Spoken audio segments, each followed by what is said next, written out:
For a while now, I've been wanting to make an explosive liquid metal, and the first thing that I'll need is some potassium. It's kind of dirty and gross looking because it has reacted with moisture and oxygen. When I cut it though, I can see that there's a bunch of fresh metal on the inside. I'll put this piece into some kerosene, and the next thing that I need is some sodium metal, which is also really soft. However, I need much less of it, and I'll cut off about 0.9 grams. I'll add this to the kerosene and the potassium, and now I can start chopping them up.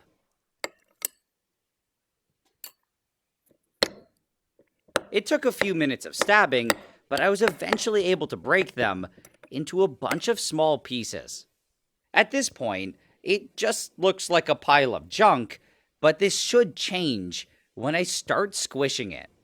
Using this other tool, I can squeeze the pieces together and hopefully force the sodium and potassium to combine. This should make a sodium and potassium alloy, also known as NaC, which is a super reactive liquid. After a while, I was supposed to start seeing some nice liquid metal, but it all still kind of just looked like junk. So, I decided to add a small amount of pure ethanol.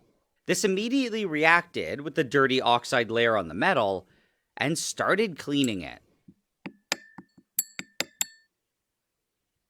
I then stirred it around and occasionally added more ethanol, and eventually I had a bunch of small and extremely reactive metal balls.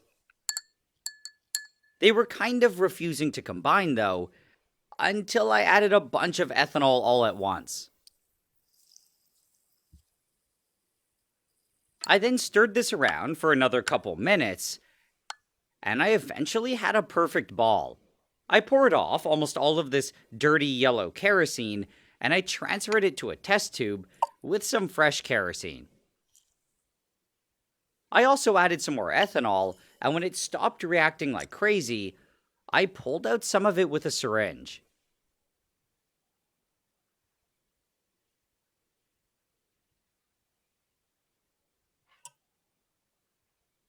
I now have some nice and scary NaC, and there's one thing that I just have to try.